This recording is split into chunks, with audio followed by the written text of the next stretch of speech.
Greetings, and we're live. And welcome to Monday Musings with me. I'm Ramsey Bergeron, and some of you are probably tuning in today to see my special guest, so I better bring him on camera early.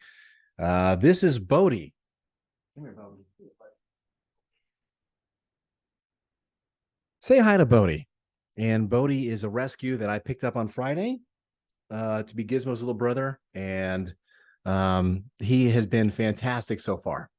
Just very well behaved, mostly housebroken. And it's just been such a, I don't know, it's a big part of my healing process and losing Baxter and being able to pay that love forward for someone else who is needing it. And he was rescued from a house that had over 100 dogs in it, a hoarding situation. He had fleas and worms, and now he's happy and healthy, and he gets along with his brother for the most part.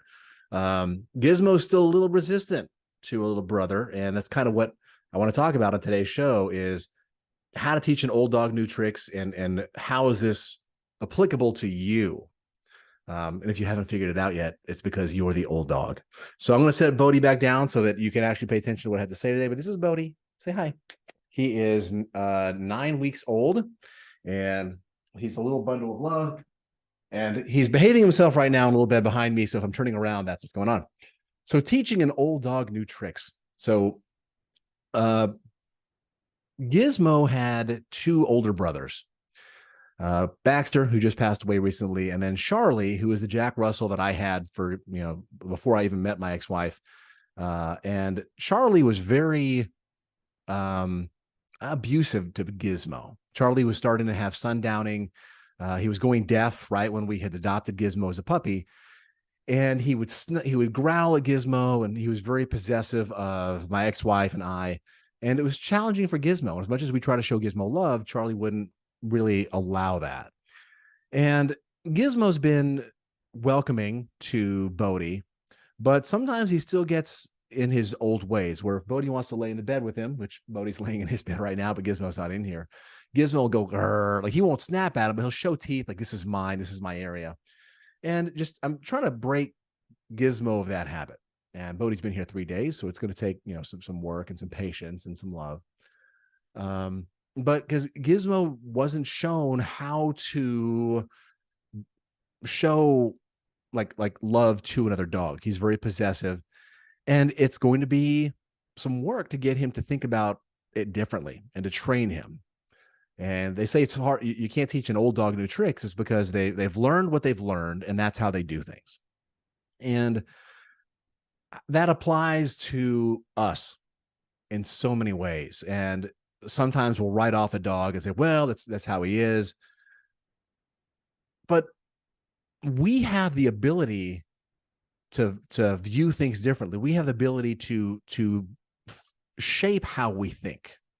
Just because we've always done things a certain way doesn't mean we always have to do them that way. Just because we viewed a situation through a certain lens doesn't mean that we have to always view it through that lens. Dogs can even learn. I mean, that sounds weird. Dogs can learn, but we have the advantage of being intentional about what we learn. We don't have to necessarily have someone else teach us. It's a matter of us choosing to be open to the possibility that there might be a different way to view it. So the biggest place this shows up that I see is generally in relationships. Because if you haven't healed a wound from your childhood or a trauma, that's where it's going to show up more than anything. It's because generally your attachment to other people is based a lot on the attachment that you had with your early caregivers in your life. And I was talking with some friends of mine yesterday in regards to, we were all like talking about what some of the struggles we've gone through. It's, these are the kinds of friendships I have. I love people like this that are working on growth and improving themselves. But when we're looking at some patterns and behaviors that we start to recognize as an adult, and we realize it's no longer serving us, it's hard to know what healthy looks like. After I got divorced, I had a couple of relationships I was in that were incredibly unhealthy. And it was because I didn't know what a healthy relationship really looked like. It's not like I didn't have 5 childhoods and picked one. Like, oh, I like this one the best. All you know is all you know. And when you grow up, Like if you had an abusive parent or an alcoholic parent or an absent parent or a parent who really tried well, but you had a family member or classmate that bullied you, you didn't have other childhoods you could pick from. You really had no way to know that there were other ways to view it, other ways to handle it. You adapt coping mechanisms based on that framework. So I'm not blaming anyone's parents. They did the best that they could with the information they had. And Lord knows those of us that are parents, we're doing the best that we can. But learning how to be healthy and get along is a skill that you have to work on if you want to have a healthy relationship. And it's something that I'm dealing with as I'm encountering, someone new in my life that it's been challenging because now that I'm getting healthy relationships with people, with friends and possible partner, it's challenging because it's unfamiliar. And so sometimes the old chaos might feel familiar because it's what we grew up with, but if you want to have a healthy relationship, you have to learn how to let go of that. And that's one of the things that I'm fortunate to teach, because teaching it really forces me to work on it also. And even though we're all old dogs, right? I even tell my clients, all we are is old children. Now, when we turn 18, a bolt of lightning doesn't hit us and imbue us with this wisdom. I remember when I was a kid looking at all the adults around me thinking, wow, I can't wait till I'm adult. I'll have everything figured out. And then now I'm an adult and I realize, wait a minute, no one has it figured out. And now here I am at 44, and I think, oh, well, by the time I get to 60, I'll have it figured out, because everyone who I know who's 60 is wise. Well, and then I'm sure when I get to 60, I'll have a different perspective on it. So all I can do is focus on me. And I'm sharing this with you so that to give you the ability to focus on yourself as well. Even though, yes, we have these notions and we're not going to be perfect, what are we doing to work on it? What are we doing to learn to view things differently, to view things in a more healthy capacity? And this starts with questioning what you know. Like, what do you know that's true? And I think I've shared this. I know I've shared it in my class. Like, it's from the book Think Again by Adam Grant. Like, what did Walt Disney do before he drew Mickey Mouse? And the answer is Walt Disney didn't draw Mickey Mouse. But we all think he did. So you have to apply that same critical thinking to what it is you think you know about how you're showing up in the world. Because you think you know these facts, but are they really facts? Or is it just the story that you've told yourself of, well, this is how relationships go. When we fight, we don't talk about it. And eventually we'll just change the subject and pretend like nothing happened. And that might be normal for you, but that's not healthy. And I say that with no judgment. That's just simply the case. It took years, decades of therapy, journaling, doing the work for me to realize that wasn't healthy. But even though I knew that, I still found myself going to situations that were not serving me. And it's because that's what I knew. So in getting Bodhi and seeing his interaction and dynamics with Gizmo, it was just such a just reminder of, okay, how does this apply to me?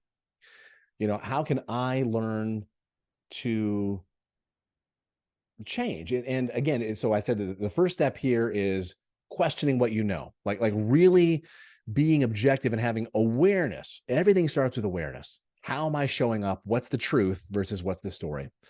And then acceptance. Okay, this is what happened. That my childhood was my childhood. I can't change it.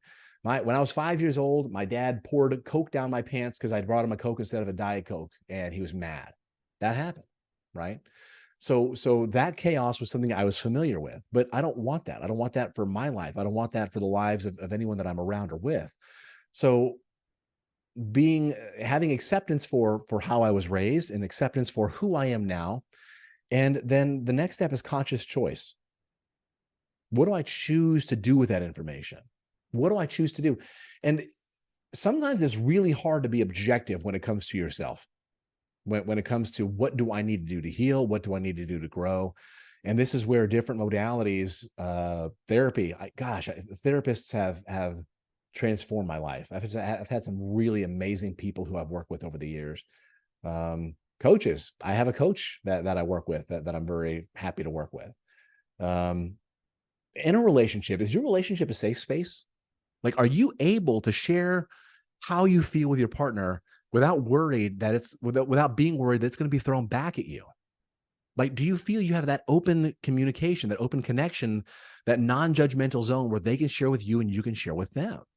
That's so important. And it's rather new for me to have that. And I have that in my current dynamic in a relationship that's just kind of beginning. And it's an interesting, it's very relaxing and freeing to know that you have the support of someone that you care about. Um, it's also the fact, like whenever if you get an abused dog like Gizmo, whenever we first got Gizmo, he was also abused. He was an abused puppy. He was a rescue, and he was very timid around everyone. And it took a while for him to learn how to feel safe. And so sometimes whenever we begin to open up, whether it's a therapist, whether it's a coach, whether it's a partner, friendships, it may not feel safe. And so I caution you not just to be, this is where boundaries come important, and establishing who can you trust, who can you open up to help you figure out what's appropriate, what's not appropriate, what can I share, who can I share it with. And I know the irony of me sharing all of this with you live over this medium, over, on YouTube. It's I hope just by sharing my story that it can provide some insight into what's helped me. My life was a shell for a long time. I was just doing everything I could to feel like I mattered.